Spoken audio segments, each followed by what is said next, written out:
Covid കാരണം മുടങ്ങിക്കിടക്കുകയായിരുന്ന സംസ്ഥാന ശാസ്ത്രമേള 2 വർഷത്തെ ഇടവേളയ്ക്ക് ശേഷം എത്തിയപ്പോൾ വളരെ ആവേശത്തോടെ കുട്ടികളും അധ്യാപകരും ശാസ്ത്രമേള സ്വീകരിക്കുക. മാത്രമല്ല ഇത്തരം മേളകൾ എന്ന് പറയുന്നത് ആ ഒരു മത്സരവേദി മാത്രമല്ല, പുതിയ സൗഹൃദങ്ങൾ ലഭിക്കാനും അപ്പോൾ തന്നെ ഈ സൗഹൃദം പുതുക്കാനും ഒക്കെ വേദി ആവാറുണ്ട് പലപ്പോഴും ഈ ശാസ്ത്രമേളയും കലോത്സവവും അല്ല അല്ലേ ഹാഷ്മി? അപ്പൊ നമുക്ക് കൊച്ചിയിൽ നടക്കുന്ന ശാസ്ത്രമേളയുടെ വിശേഷങ്ങളിലേക്കാണ് ഇനി പോകുന്നത്.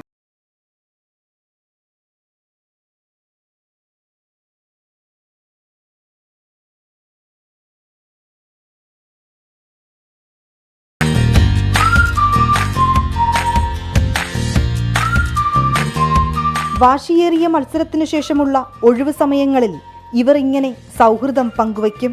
മത്സരത്തിന്റെ അനുഭവവും മികവ് തെളിയിക്കാൻ കഴിഞ്ഞതിന്റെ സന്തോഷവുമൊക്കെ അതിലുണ്ട്. കൂട്ടത്തിലൊരു വികൃതിക്കുരുന്നും ക്യാമറയ്ക്ക് മുന്നിലെത്തി.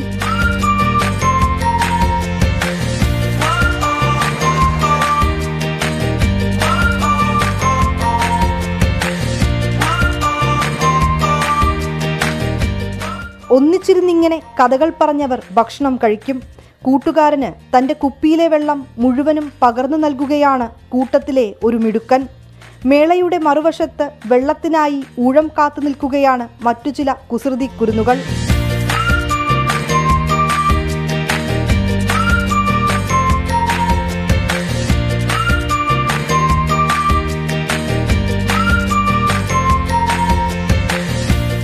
മത്സരം കഴിഞ്ഞ് വീണ്ടും കാണാമെന്ന് യാത്ര പറഞ്ഞവർ മടങ്ങി. മേളയുടെ ഓർമ്മയ്ക്കായി അധ്യാപകർക്കും കൂട്ടുകാർക്കുമൊപ്പം ഒരു സെൽഫി.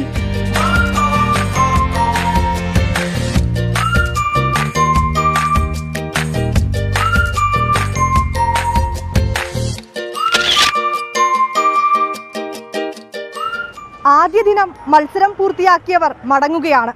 ഇനിയുള്ള 2 നാൾ ഇങ്ങനെ രസമുള്ള കാഴ്ചകൾക്ക് കൊച്ചി വേദിയാകും. ക്യാമറാമാൻ രാഹുൽ മുരളിക്കൊപ്പം വിനീത വിജി, 24 കൊച്ചി. എന്തായാലും ആ കോവിഡിന്റെ കെട്ടകാലം പൂർണ്ണമായി കഴിയുന്നു. നമ്മുടെ ശാസ്ത്രമേളകൾ, നമ്മുടെ കലോത്സവങ്ങൾ കൂടുതൽ സജീവമാണ്. എന്താണ് പ്രവൃത്തിയുടെ കലോത്സവം ഓർമ്മ ഒരുപാടുണ്ട് ഹാഷ്മി. അത് കുറെ വർഷങ്ങൾ പോയതാണ്. അപ്പൊ അത് ഒരു ഓർമ്മയായിട്ടൊന്നും പറയാൻ പറ്റില്ല. ഇവിടെ കൊച്ചിയിൽ ഈ മെറൈൻ ഡ്രൈവിൽ ഇവിടെ ഞാൻ മത്സരിക്കാൻ വന്നിട്ടുണ്ട്.